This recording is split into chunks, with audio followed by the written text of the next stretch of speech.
Olá, gente. Meu nome é Juana Camila, sou enfermeira obstetra e hoje nós vamos conversar um pouquinho sobre trabalho de parto e parto. Tá? Falar um pouquinho sobre os métodos não farmacológicos e como poder aliviar um pouquinho essa dor. No início, antes, quando as mulheres pariam, era um processo muito feminino, de cenário totalmente feminino, com as suas doulas, com as suas criadas. E hoje a gente vê que o parto ele é muito medicalizado.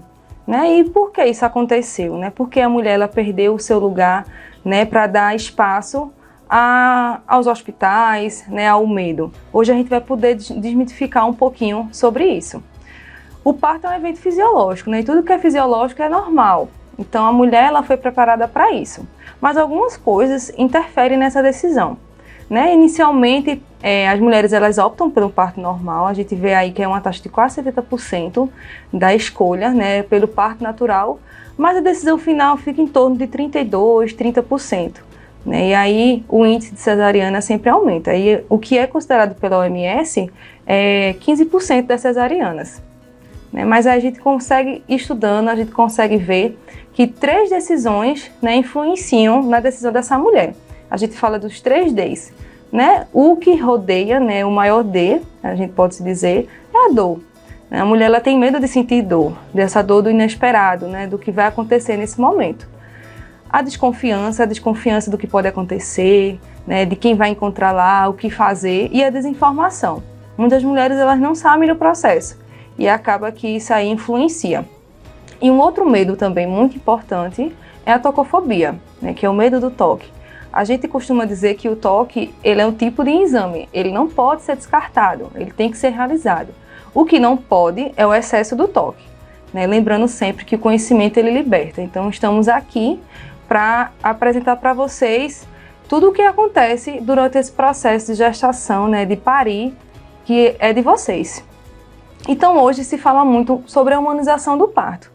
E muitas pessoas acabaram que mudaram essa visão da humanização do parto e muitos pensam que humanizar o parto eu preciso de uma banheira, eu preciso de uma bola, eu preciso de algo assim extraordinário que seja difícil acesso. E não é. Para humanizar o parto, a gente precisa estar em cima de 3 pilares. 3 pilares rodeiam essa escolha, essa humanização. E a base desse pilar é o respeito. O respeito ao tempo da mulher, respeito à escolha, ao protagonismo. E mediante isso também tem um compartilhamento de responsabilidades. O processo de parto, ele não é sozinho, você não vai estar sozinho, então você vai estar com a equipe que é especializada e a gente precisa compartilhar essa responsabilidade. E o pico da pirâmide aí que a gente pode falar é a prática baseada em evidências. Tudo que é evidência é tudo que foi estudado. Então a gente não vai estar ali brincando. Tudo vai estar baseado em evidências, o uso de uma bola tem uma evidência, andar tem outra evidência, então tudo é muito estudado. Então são esses pilares que tornam o parto humanizado. Então aí a gente vai começar a falar um pouquinho desses eventos que acontecem durante o processo de trabalho de parto e parto. Para começar a gente vai falar um pouquinho sobre as funções das contrações. A gente tem 2 tipos de contrações. Tem as contrações de treinamento, que é aquelas que a gente já começa a sentir a partir de 30 semanas, que é aquela dor embaixo do ventre, a barriga começa a ficar um pouco durinha e passa rápido, igual uma cólica menstrual. E tem as contrações de trabalho de parto, que a gente vai falar no decorrer da apresentação. Para iniciar o processo de trabalho de parto, a gente começa com os pródromos de trabalho de parto. Tudo que é pródromo é tudo que é início, aquele sinal anunciador. E como é que eu sei que eu estou no início do trabalho de parto? A primeira coisa que vocês vão ver na imagem é a perda do tampão mucoso, que é aquela gelatina que diz que o colo está se abrindo.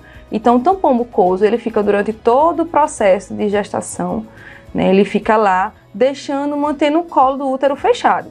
E aí, quando eu perco esse tampão mucoso, eu estou querendo dizer que eu estou iniciando o meu processo de trabalho de parto. Não que eu esteja em trabalho de parto ainda, mas eu estou iniciando os primeiros passos, Então aí o que é que eu tenho nesse momento? Eu tenho nesse momento contrações curtas, sem dor, irregulares, Elas podem durar até mais de 2 dias, 3 dias. Ela não precisa, eu não vou entrar em início de trabalho de parto agora, Eu não vou estar no trabalho de parto agora, O trabalho de parto ativo. Eu vou estar bem nos pródromos, né? E aí ainda eu posso ficar em casa, eu não preciso ir para o hospital, né? Se você teve um pré-natal tudo tranquilo e você perdeu o tampão mucoso, eu não preciso ir para uma urgência, eu posso ficar em casa esperando que essas contrações aumentem, né? E como vocês conseguem ver, o tampão mucoso ele fica ali, ó, durante todo o processo de gestação, mantendo esse colo fechado.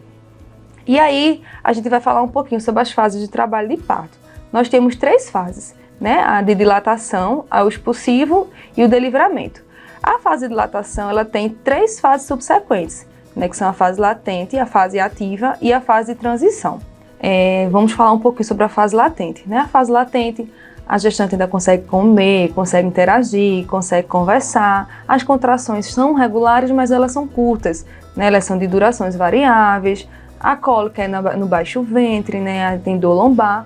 E o apagamento do colo e a centralização do útero começam a acontecer. E aí, depois dessa fase latente, a gente tem a fase ativa, né? Como vocês conseguem ver na imagem aí, a fase ativa é essa fase, há uma mudança rápida do colo uterino, né, da mulher. E aí já se inicia com os 6 centímetros de dilatação e as contrações elas começam a ficar mais frequentes e mais duradouras. E aí, nesse processo de fase ativa é que a gente começa a intervir, né? A gente começa a orientar a essa gestante movimentos, né, deambulação, coisas que facilitem e diminuam esse processo da dor, né? Então aí é comum nesse processo ter náusea, essa vontade de vomitar, né, sensibilidade a barulhos, né? Então é nessa hora que a gente usa a penumbra, né, que a gente reduz mais a claridade e a gente incentiva ela a fazer a vocalização, né, que é usar da voz para poder liberar aí hormônios que ajudem a diminuir essa dor. Já na fase de transição, né, a famosa hora da covardia, né, a hora que as contrações elas já estão bem mais intensas, né, a hora que a gestante ela diz que não aguenta mais, né, que quer uma cesariana, a contração ela está bem mais ritmada, bem mais duradoura, diz que não vai conseguir, e aí fica perguntando, falta muito, então é muito importante que nesse momento, né, o acompanhante ele seja muito bem orientado, conheça o desejo da mulher, né, que incentive, né, até porque a gestante ela passou por todo esse processo, ela se preparou para chegar nesse momento, né, e conseguir o momento tão almejado que ela tentou aí durante todo o processo. Depois dessa fase a gente tem o expulsivo, né, que já se inicia com os 10 centímetros de dilatação, que é os 10 centímetros totais, né, de dilatação para o bebê nascer. E nós temos o expulsivo passivo e o expulsivo ativo. O expulsivo passivo é quando já está com os 10 centímetros, mas a mulher ainda não apresenta a vontade dos puxos, né? O que são puxos? Puxos é aquela vontade de fazer força, que você vai sentir involuntariamente.